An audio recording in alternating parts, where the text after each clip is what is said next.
It was a Thursday night, the day before Jesus got crucified, and he had a lot going on. He had the Last Supper with his disciples. He instituted communion. He also identified Judas as the disciple who would betray him. He told Peter he would deny him 3 times. But during that night, Jesus said something very powerful about you and me. But before I tell you what he said, let's back up a little bit. Jesus was the greatest moral teacher ever to live. He performed miracles that no one has ever done. And guess what he said in John 14:12?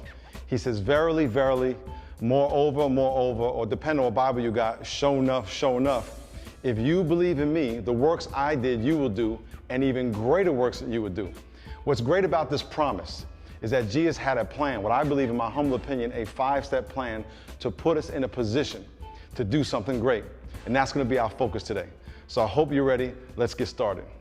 Oh, by the way, I hope you're ready to do something. Man. Oh, by the way, you better be ready to do something. Oh, by the way, I hope you're ready to do something.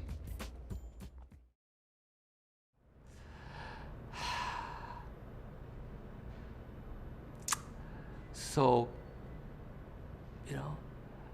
what's interesting about all of this is that all along I felt guided by God.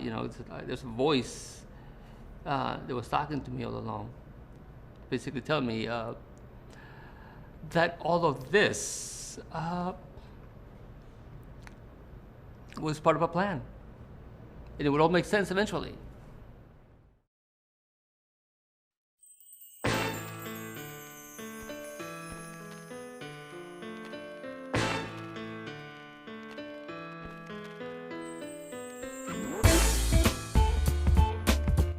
I want to explain God's plan by comparing our life's journey to taking a trip in a car. Now, before we start, I want you to make sure you have a pen so you can fill in the blank. We already saw point 1 in your notes, that God has a plan for us to do greater works than him, John 14:12.